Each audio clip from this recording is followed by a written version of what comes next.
신앙인이라면 오늘 본문 23절 말씀을 잘 압니다. 모든 지킬 만한 것 중에 더욱 네 마음을 지키라.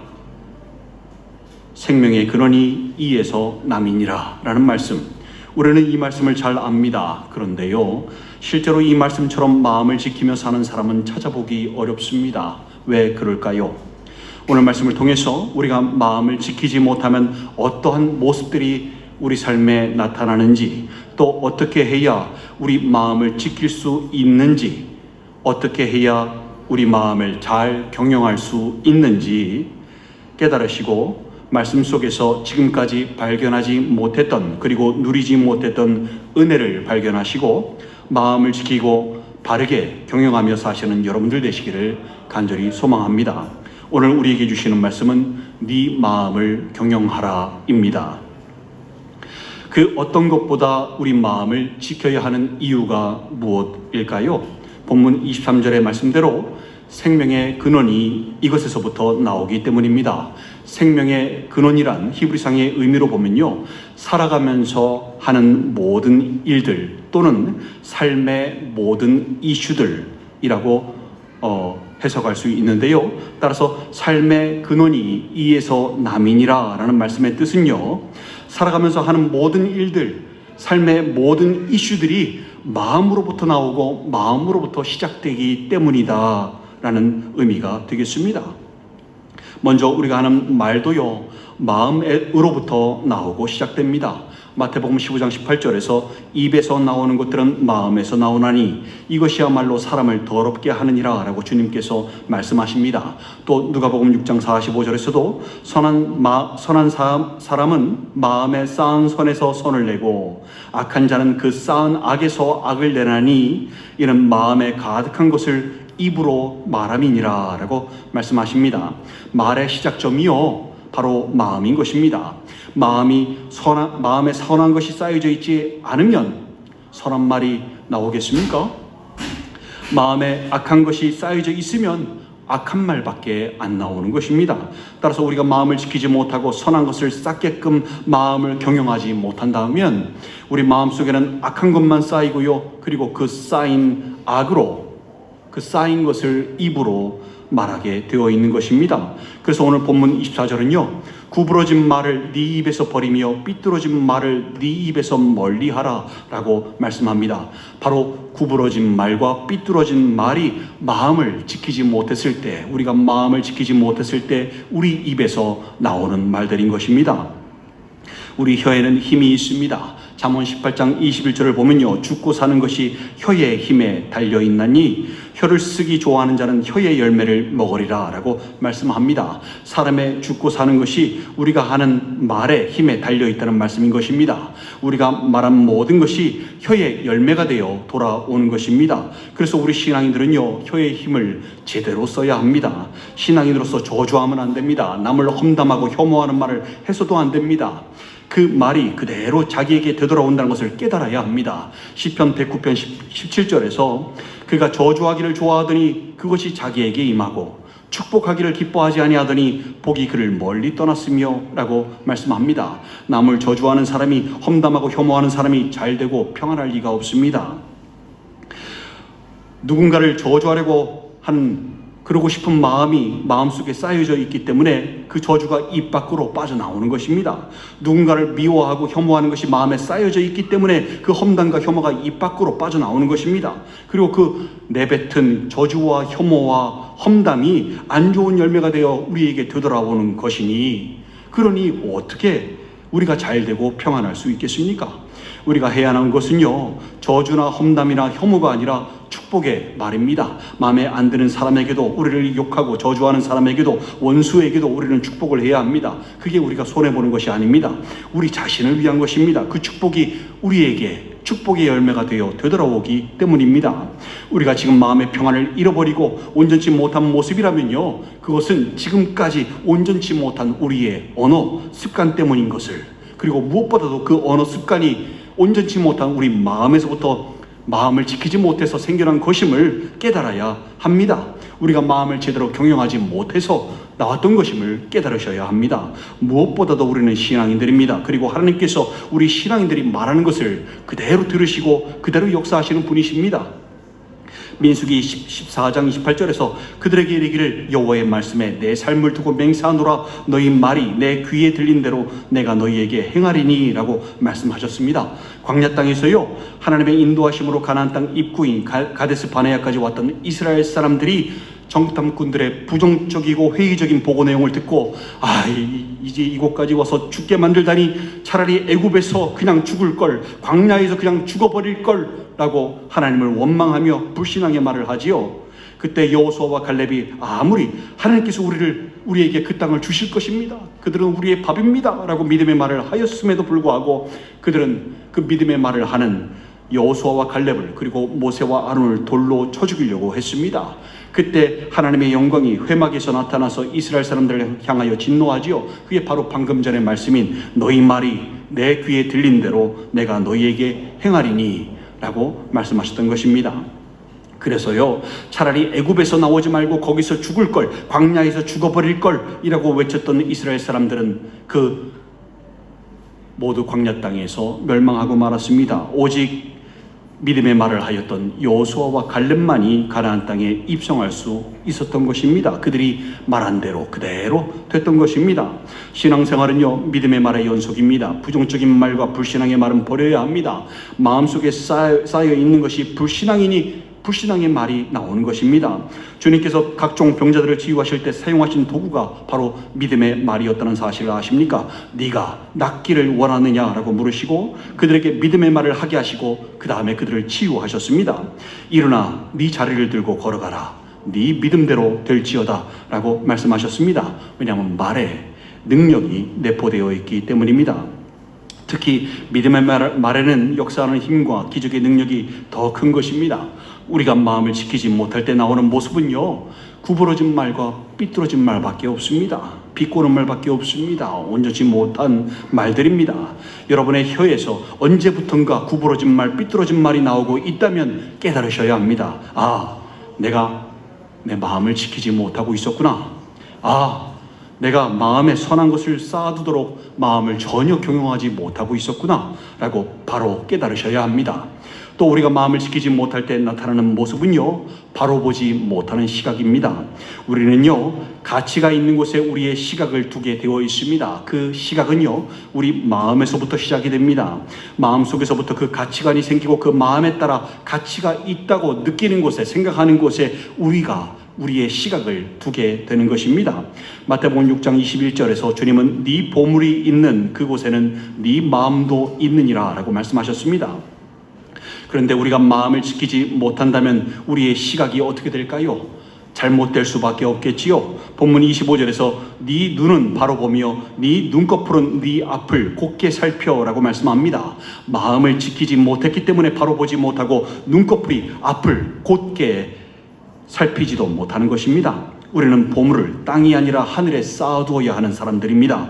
마태복음 6장 19절 20절에서 너희를 위하여 보물을 땅에 쌓아두지 말라. 거기는 좀과 동록이 해하며 도둑이 구멍을 뚫고 도둑질하느니라. 오직 너희를 위하여 보물을 하늘에 쌓아두라. 거기는 좀이나 동록이 해하지 못하며 도둑이 구멍을 뚫지도 못하고 도둑질도 못하느니라 라고 말씀하셨습니다. 그리고 나서 네 보물 있는 그곳에는 네 마음도 있느니라 라고 말씀하신 것입니다.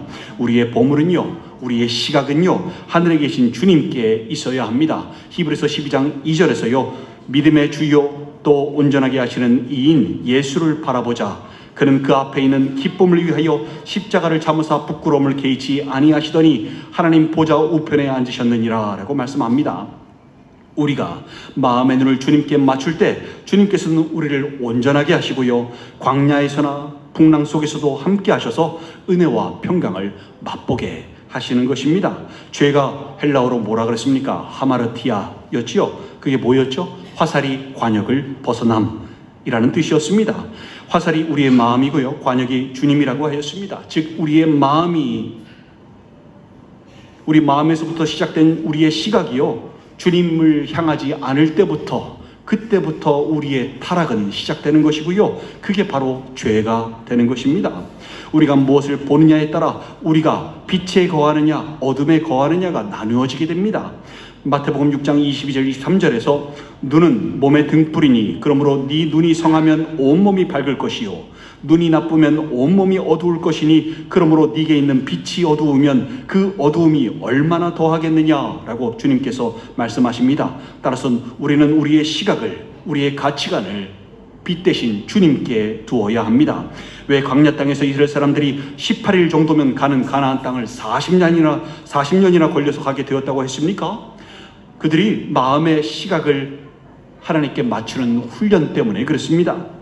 낮에는 구름 기둥을 보고 밤에는 불 기둥을 보고 움직이게 하셨고요. 행군하다가 멈출 때면 모든 텐트의 문을 어디로 향하게 했습니까? 하나님의 임재가 있는 성막을 향하게 그렇게 내게 하시고요. 텐트에 들어갈 때도 엉덩이부터 들어갔습니다. 텐트에서 나올 때도 고개부터 머리부터 나왔습니다. 어디를 향해서요? 하나님의 임재가 있는 성막을 쳐다보게 하신 것입니다. 왜 그러셨을까요? 바로 마음의 시각을 하나님께 맞추기 위한 훈련이었던 것입니다.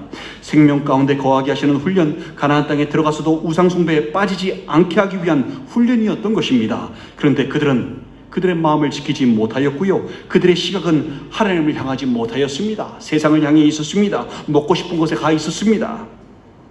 그래서 출애굽 1세대들은 광야 땅에서 멸망하였고요.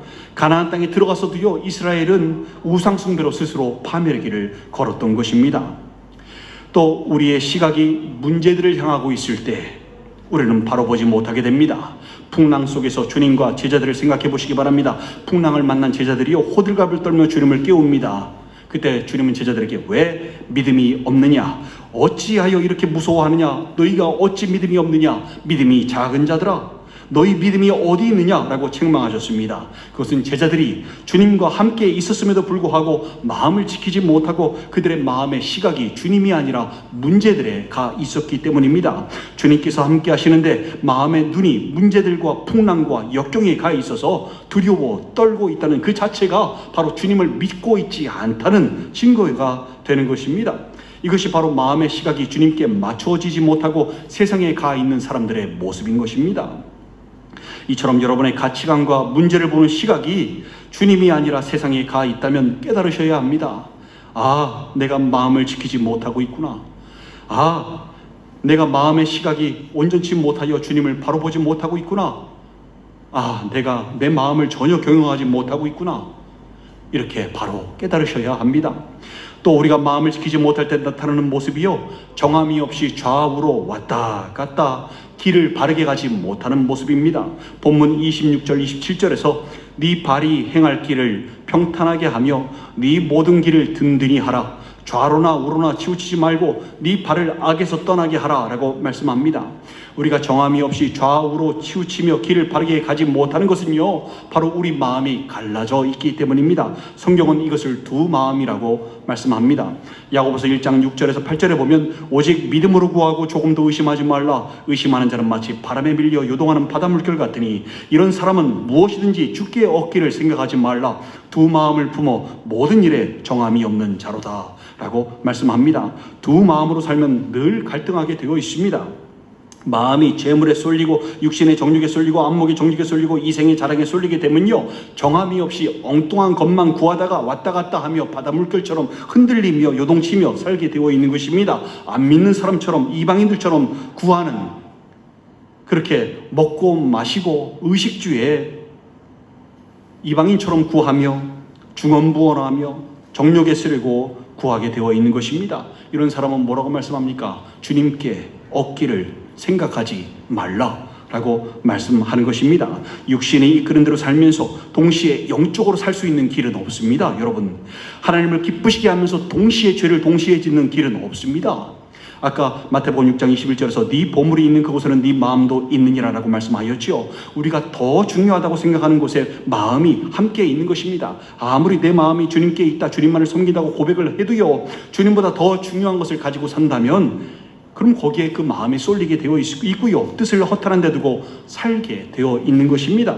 우리는 마태복음 6장 24절 말씀을 잘 알고 있습니다. 한 사람이 두 주인을 섬기지 못할 것이니 혹 이를 미워하고 저를 사랑하거나 혹 이를 중히 여기고 저를 경히 여김이라. 너희가 하나님과 재물을 겸하여 섬기지 못하느니라 라고 주님께서 말씀하셨습니다. 주님은 마음을 두 개로 나누어 하나는 하나님께, 하나는 재물에 하나씩 두고 섬기지 못한다고 말씀하신 것입니다. 그 자체가 불가능하다라고 말씀하시는 것입니다. 왜냐하면 마음이라는 것이 더 중요하다고 생각하는 것에 가 있기 때문입니다. 하나님이 더 중요하다면 하나님께 마음이 가 있을 것이고요. 재물이 더 중요하다면 재물에 마음이 가 있을 것이기 때문입니다. 마음이 두 개로 동등하게 나눌 수 없는 것입니다. 믿는다고 하면서요, 돈이면 뭐든지 다 할 수 있고 불가능한 것이 없다 라는 생각이 여러분의 생각이시라면, 그렇게 물질 만능주의에 빠져 있다면 그게 바로 두 마음으로 살고 있다는 증거가 되는 것입니다. 그것이 마음에 정함이 없이 좌로나 우로나 치우치는 모습인 것이고요. 그것이 발이 악에 빠져서 떠나지 않고 빠져나오지 못하고 있는 모습인 것입니다. 또 염려하고 근심하지 말아야 하는데요, 염려가 헬라어로 메림나라고 하였습니다. 그 뜻 자체가 뭐냐면요, 갈라진 마음입니다. 그러니까 염려라는 자체가 마음과 생각이 지켜지지 못하고 갈라져 있다라는 의미인 것입니다. 그러니 마음을 지키지 못하고 왔다 갔다 힘들어하는 것이지요. 실제로 우리는 염려하지 않는다고 말은 하지만 염려가 끊이지 않는 사람들입니다. 자신이 염려한다는 것을 인정하지 않을 뿐이지, 이렇게 되면 어떻게 하지? 저렇게 되면 어떡하지? 일이 잘못되면 어떡하지? 아프면 어떡하지? 하나님께서 그렇게 안 해주시면 어떻게 하지? 그때까지 일이 해결돼야 되는데 해결이 안 되면 어떡하지? 돈이 없는데 어떡하지? 이런 종류의 염려로 시간을 보낼 때가 정말 많은 사람들이 바로 우리들입니다.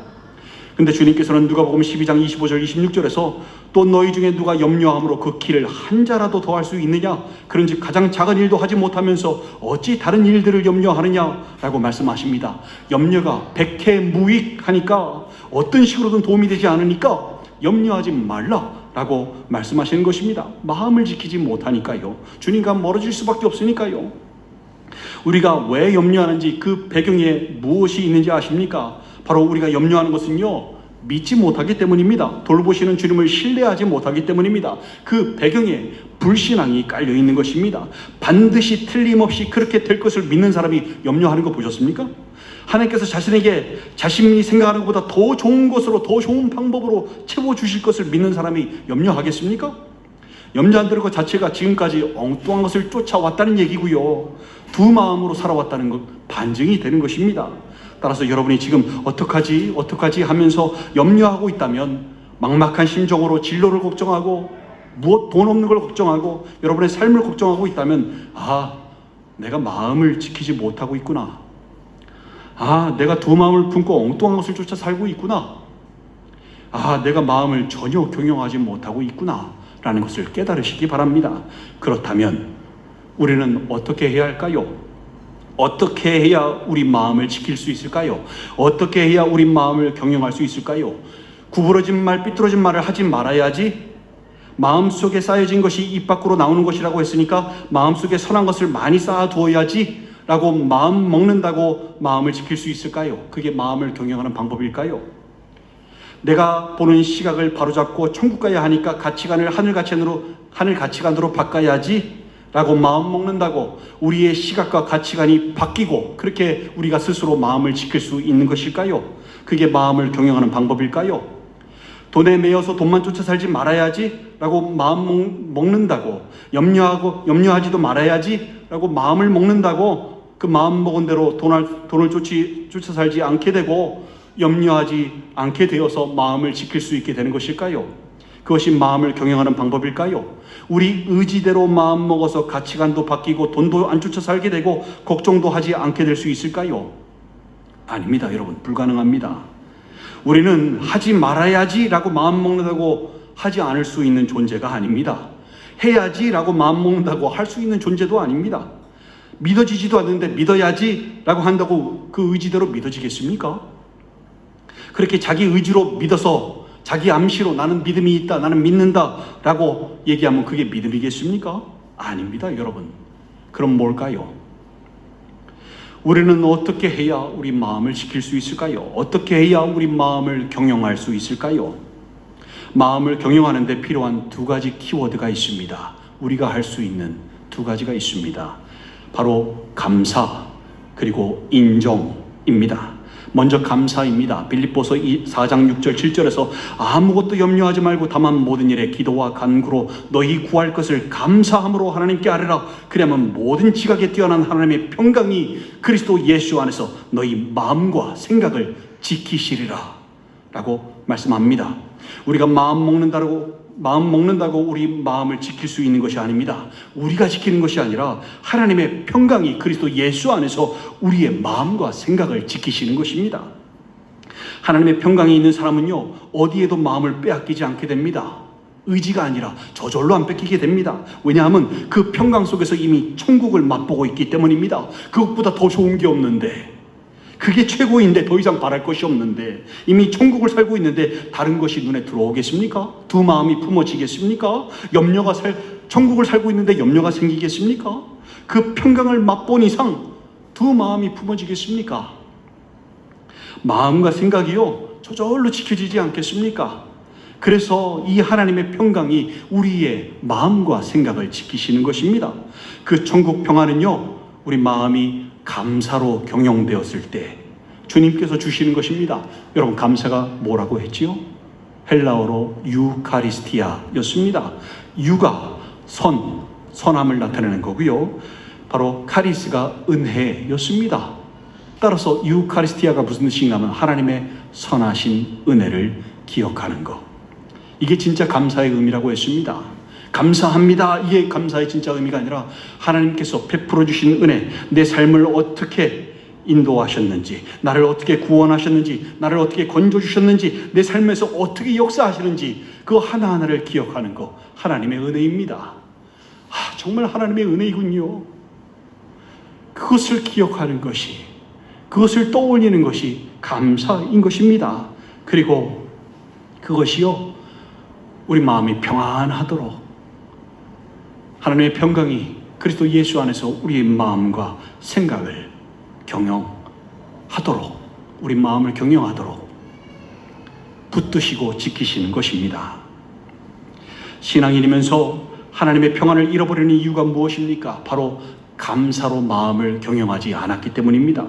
골로새서 3장 15절 17절에서 그리스도의 평강이 너희 마음을 주장하게 하라. 너희는 평강을 위하여 한 몸으로 부르심을 받았나니 너희는 또한 감사하는 자가 되라. 그리스도의 말씀이 너희 속에 풍성히 거하여 모든 지혜로 피차 가르치며 권면하고 시와 찬송과 신령한 노래를 부르며 감사하는 마음으로 하나님을 찬양하고 또 무엇을 하든지 말에나 일에나 다 주 예수의 이름으로 하고 그를 힘입어 하나님 아버지께 감사하라 라고 말씀합니다. 15절 끝에도 감사하는 자가 되라. 16절 끝에도 감사하는 마음으로 하나님을 찬양하고 라고 말씀하고 17절 끝에도 하나님 아버지께 감사하라 라고 말씀합니다. 모두가 다 뭡니까? 감사하랍니다. 바로 하나님의 평강, 그게 평안하고 같은 의미지요. 그 하나님께서 주시는 평안이요, 감사와 뗄래야 뗄 수 없는 관계인 것입니다. 이 감사를 잃어버리면요, 마음도 깨어지고 평안도 잃어버리게 된다는 사실을 잊지 마시기 바랍니다. 그래서 감사로 마음을 경영하셔야 합니다. 살아가면서 감사가 사라지게 되면, 즉 하나님의 은혜를 잃어버리고 기억하지 못하게 되면 그때부터 문제가 발생하게 됩니다. 계속 말씀하지만 광야 땅의 이스라엘 백성 출애굽 1세들을 생각해 보시기 바랍니다. 그들에게 있었던 문제들이 뭔지 생각해 보시기 바랍니다. 그들의 문제가 뭐였습니까? 그들이 왜 불평불만하며 원망하며 문제 앞에서 주저앉고 평안을 잃어버렸습니까? 그것은요, 그들이 감사로 마음을 경영하지 않았기 때문입니다. 하나님의 선하신 은혜를 다 잊어버렸기 때문입니다. 어떻게 구원하셨는지, 어떻게 홍해 바다를 가르시고 건너게 하셨는지, 지금도 어떻게 만나를 내리셔서 먹이시는지, 어떻게 낮에는 구름기둥 밤에는 불기둥으로 인도하시는지, 그들이 그 선하신 은혜를 지금도 실시간으로 일어나고 있는 하나님의 은혜를 기억하지 못하고 떠올리지 못하고 생각하지도 않아서 그 모든 문제가 발생했던 것입니다. 그들이 감사로 마음을 경영하지 못했기 때문에 이 모든 문제가 발생했던 것입니다. 가나안 땅에 들어가서도 마찬가지입니다. 그들이 하나님의 선하신 은혜를 잊지 않고 기억했습니까? 그게 신명기의 주제였죠. 절대로 잊지 마라. 너희는 절대로 하나님의 은혜를 잊어서는 안 된다. 그것이 신명기 전체의 주제 아닙니까? 근데 그들이 입으로는 하나님께 감사하다, 하나님께 감사하다 하루에도 여러 번씩 외쳤을지는 몰라도 정작 그들은 하나님의 선하신 은혜를 기억하지 못하고 우상 숭배에 빠져버렸습니다. 그게 그들이 멸망했던 이유인 것입니다. 우리도 마찬가지인데요. 우리는 우리에게 베풀어 주신 주님의 선하신 은혜를 절대로 잊지 말고 늘 기억하는 자들이 되어야 합니다. 이게 진정한 감사입니다. 우리 주님께서 어떻게 구원하셨는지, 어떻게 고난받으셨는지, 어떻게 물과 피를 흘리시고 나무에 달려 내 죄를 대속하여 주셨는지를, 지금도 어떻게 역사하시고 나를 붙드시고 나를 인도하시는지를 잊지 말고 그 선하신 은혜를 기억하여야, 떠올려야 하는 것입니다. 시편 50편 23절에서 감사로 제사를 드리는 자가 나를 영화롭게 하나니 그의 행위를 옳게 하는 자에게 내가 하나님의 구원을 보이리라 라고 말씀합니다. 감사로 하는 모든 일들이요 바로 주님의 영광을 위해서 하는 일들임을 잊지 마시기 바랍니다. 감사로 제사를 드리는 자가 나를 영화롭게 한다고 하나님께서 직접 말씀하셨습니다. 우리는 주님의 선한 은혜를 기억하며 먹고 마시고 어떤 일을 하든 간에 하나님께 감사하는 마음으로 주님의 은혜를 떠올리며 해야 합니다. 그게 바로 주님을 영화롭게 하는 것, 주님께 영광을 돌리는 것입니다. 그게 바로 천국을 소유한 사람이 하는 행동인 것입니다. 이 땅에서도 천국의 기분인 평안을 맛보는 사람이 하는 행동인 것입니다. 이것이 바로 주님의 평안입니다. 이 감사로 마음을 경영하시는 여러분들 되시길 바랍니다. 또 마음을 경영하는 데 필요한 키워드가 인정이었습니다. 잠언 3장 6절에서 너는 범사의 그를 인정하라 그리하면 네 길을 지도하시리라 라고 말씀하는데요. 네 길을 지도하시리라 라는 것에 지도에 해당하는 게요 히브리어로 야샤르입니다. 무슨 뜻인가 하면 곧은, 바른 이런 뜻입니다.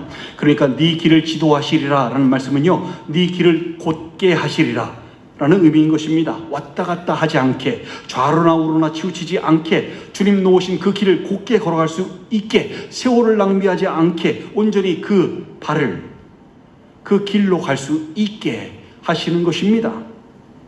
그 곧은 길을 가기 위해서 우리가 해야 하는 게 뭡니까? 바로 인정입니다. 너는 범사에 그를 인정하라 라고 말씀합니다. 여러분, 인정하라의 히브리어 원어가 뭔지 아십니까? 바로 야다입니다. 야다가 무슨 뜻이었습니까? 바로 알다였지요. 단순히 알다가 아니죠. 체험적으로, 경험적으로 서로를 아는 것. 일방적으로 아는 게 아니라 교제를 통해서 서로를 아는 것. 이게 바로 야다였습니다. 그러니까 범사의 주님을 인정하라라는 말은 무슨 뜻인가 하면 모든 일에 주님을 체험적으로, 경험적으로 알라라는 의미인 것입니다. 그러려면 주님과 깊은 관계가 있어야 되겠죠. 우리가 주님 안에, 주님의 말씀이 우리 안에 거해야 가능하겠지요.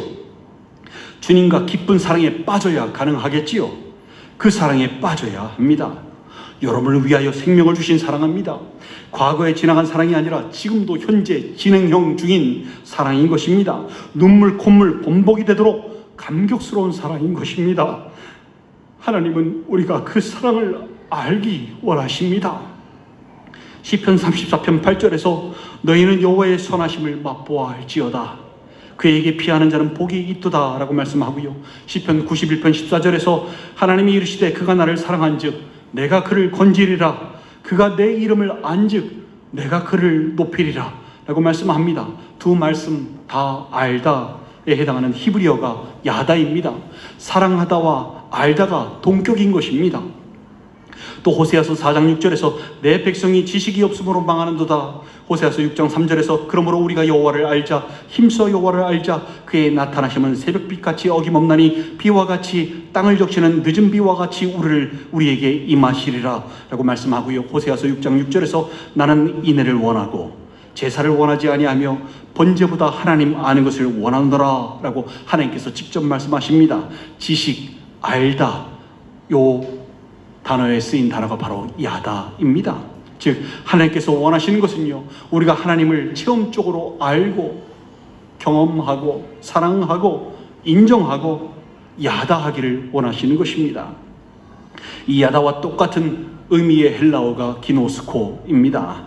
이 기노스코가 어디에 쓰였는지 들어보시기 바랍니다. 요한복음 10장 14절, 나는 선한 목자라, 나는 내 양을 알고 양도 나를 아는 것이. 요한복음 10장 27절 말씀, 내 양은 내 음성을 들으며 나는 그들을 알며 그들은 나를 따르느니라.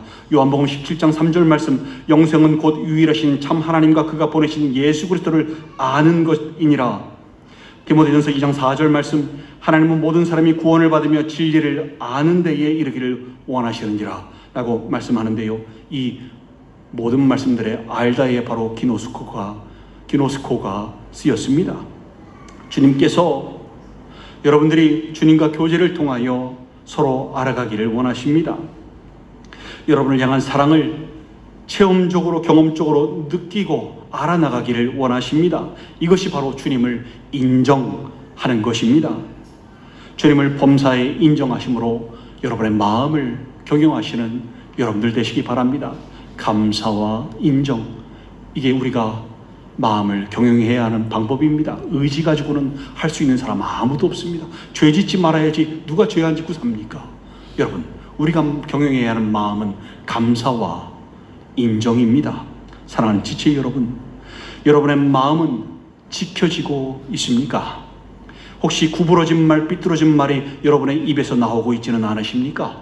혹시 세상의 가치관이 물질 만능주의가 여러분의 가치관이 되어 있지는 않으십니까? 두 마음으로 살고 계시지는 않으십니까? 혹시 염려와 근심, 걱정으로 살고 계시지는 않으십니까? 이게 다 마음을 경영하지 못했기 때문에, 마음을 지키지 못했기 때문에 나오는 현상들인 것입니다. 이제 마음을 경영하시기 바랍니다. 주님의 평강이 여러분의 마음과 생각을 지키시도록 마음을 경영하시기 바랍니다. 먼저 온 마음으로 주님을 찾으시기 바랍니다. 예레미야서 29장 13절에서 너희가 온 마음으로 나를 구하면 나를 찾을 것이요 나를 만나리라 라고 말씀하셨습니다. 주님을 찾으셔야 합니다. 배고파야 합니다. 목말라야 합니다. 사모해야 합니다. 갈급해야 합니다. 갈급한 사람이 주님을 찾을 수 있습니다. 목마른 사슴이 시냇물을 찾듯이 그렇게 방법까지 말씀하지 않으셨습니까? 그렇게 정확하게 묘사하지 않으셨습니까? 목마르면 다른 게 보이지 않습니다. 절실할 수밖에 없습니다. 그렇게 온 마음으로 주님을 찾으셔야 합니다. 주님은 멀리 계시지 않습니다. 여러분의 마음 문 앞에 계십니다. 여러분의 마음의 문을 두들기고 계십니다. 주님을 문 밖에 세워두지 마시고 마음의 문을 여시기 바랍니다. 빗장을 푸시기 바랍니다. 목마름으로 갈급함으로 온 마음으로 주님을 맞으시기 바랍니다. 그리고 감사와 인정으로 여러분의 마음을 경영하셔서 주님의 선하신 은혜를 기억하시며 주님의 사랑에 감동하고 체험하는 일상을 살아가셔서 그렇게 여러분 이 땅이 천국이 될 수 있음을, 내가 지금 살아가는 한순간 한순간이 천국에서 한순간 한순간임을 느끼고 누리시는 여러분들 되시기 바랍니다. 주를 믿는다고 그 이름을 부르는 사람은 많아요. 근데 주님께 감사하고 주님을 인정하는 사람은, 그 마음을 그렇게 경영하는 사람은 없습니다. 거의 없습니다.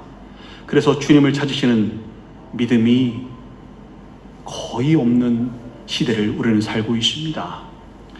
믿음 지키기 정말 힘든 때에 살고 있습니다. 이 때에 마음을 잘 경영하셔서 주님 주시는 평안으로 마음과 생각을 지키시고 천국을 누리시는 여러분들 되시기를 주님의 이름으로 간절히 축원드립니다. 함께 기도하시겠습니다. 여러분, 믿음은요 의지로 되는 게 아닙니다. 내가 내 마음을 지킬 수 있는 것도 아닙니다. 내가 내 마음을 지킬 수 있는 것은 단 하나, 하나님의 평강입니다. 하나님과 함께하는 사람이 가질 수 있는 그 평안, 하나님께서 주시는 그 평안이, 그리스도 예수 안에서 주시는 그 평안이 우리 마음과 생각을 지킬 수 있는 것입니다. 주님을 온 마음으로 찾으시기 바랍니다.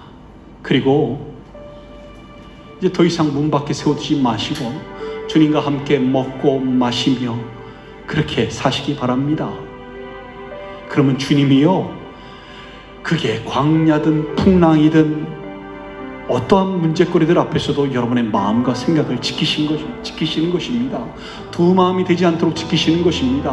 허탄한 곳에 마음을 두지 않도록 지키시는 것입니다. 여러분의 마음은 경영되고 계십니까? 이 두 가지 키워드를 잊지 마시기 바랍니다. 감사와 인정. 여러분의 마음을 감사와 인정으로 경작하시기 바랍니다. 묵은 땅을 갈아엎으시기 바랍니다. 돌덩이들을 치우시기 바랍니다. 딱딱한 마음을 다 고르고 걸러내서 좋은 땅으로 만드시기 바랍니다. 주님과 함께 하시기 바랍니다. 여러분의 마음을 경영하시기 바랍니다. 이 시간 기도하심으로 하나님께 함께 나아가도록 하겠습니다.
아버지 하나님, 저희들 구원하여 주신 은혜, 삶 가운데 베풀어 주신 은혜, 끝까지 포기하지 않으시고 인도하시고 붙들어 주신 은혜, 이곳까지 품에 안아 인도해 주신 은혜, 그 모든 것들을, 그 실시간 은혜를 잊어버리고 마음을 지키지 못하고 평안이 없이 살아왔던 지난날의 모습들을 용서하여 주시옵소서. 주님께서 돌보신다고 하시는데 그 주님이 못 믿어와서 이거 제대로 될지, 이게 안 되면 어떻게 될지, 어떡하지 하면서 살아왔던 지난날의 모습들도, 갈라진 마음으로 살았던 지난날의 모습들도 용서하여 주시옵소서.